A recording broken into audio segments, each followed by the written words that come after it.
those here present, I would just want to say some few sentences. I will use this opportunity to thank our great party, as represented by the National Working Committee, that saw in us and recognized us as elders of this great party, that we add value to the development of this party. I would also want to say something, that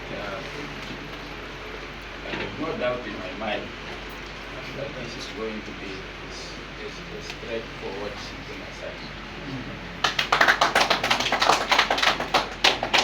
It's going to be a very, very hard nut to crack. But I also know that as people and elders of wisdom, we will try to be up to the task of reconciling members of our great party. It is also my prayers that this is the beginning of the journey to victory.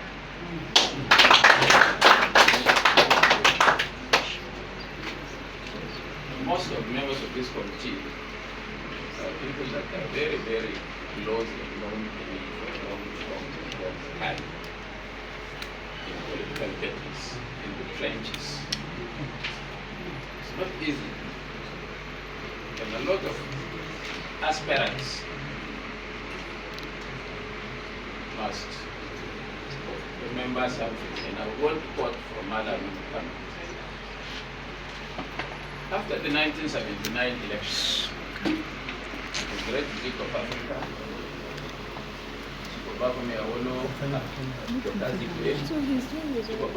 Sit down and do what you're doing. and the author of Politics Without Bitterness, Alhaji Buba Galadima, visited Aminu Kano, wanted to recruit him to challenge the results of the election. And Mala Aminu Kano, in his usual wisdom, refused to see them. Refused to see them in his Mumbai focus house. And after they left, NTA visited him. And he had this to say, that I ran to be the president of Nigeria. I wasn't elected to do it. But I placed myself in the position of the person that was elected. Now, would I be happy if I had the kind of votes he had and the spread he has, and some people gang up to stop me from harnessing the fruits of the victory again? This is where we are.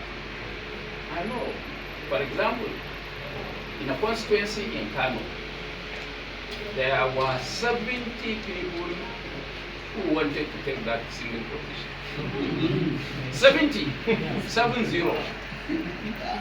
And eventually, one of them was picked.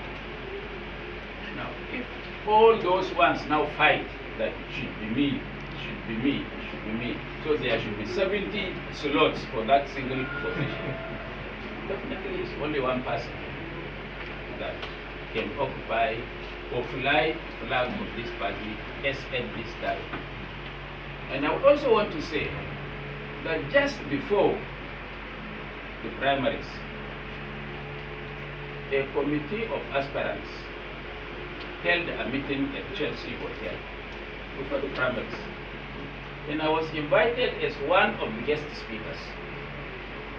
Unfortunately, I looked at all the aspirants direct into their faces and told them that these primaries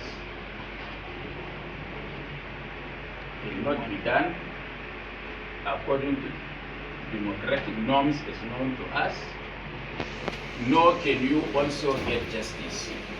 People will be surprised that I said so. I said so because the Electoral Act that was contrived will never allow justice nor democracy. So it means I say if I were them, we could have just ceded the powers to the party, choose whoever they so want, without acrimony, and we have candidates to move forward. Unfortunately, the law says there must be processes. And I want to say again, for people in the press to know, that the process of bringing out candidates in the Electoral Act is such that it is impossible for any opposition party to, without rancor, bring out candidates. As I speak to you, I have a fine of 150 million naira on my head over primaries that took place in 2011 in Kano. On the day of the primaries in Kano,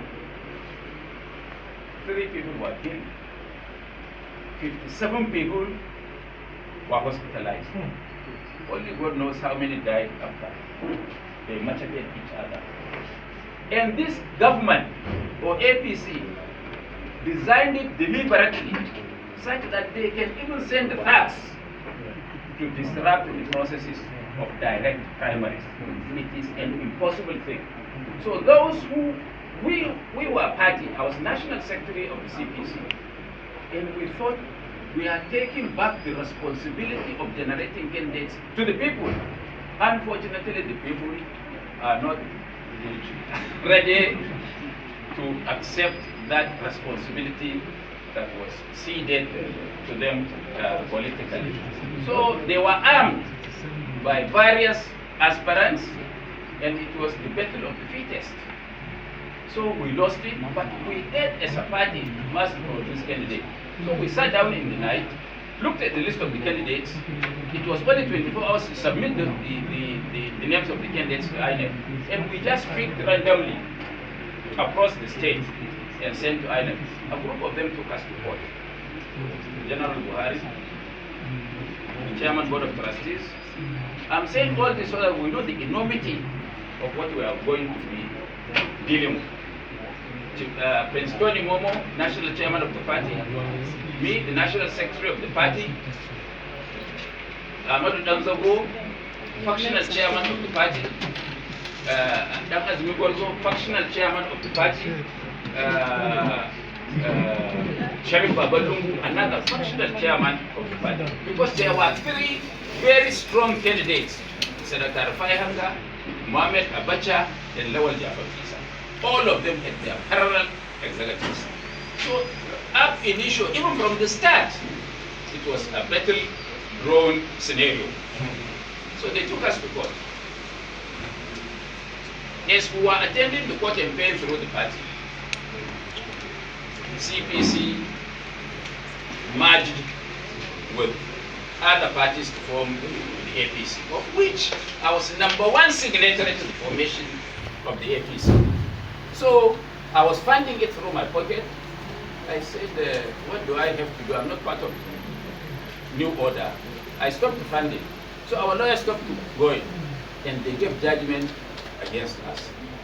A lawyer came and advised me that we must appeal that judgment, for it is very dangerous. I said, why?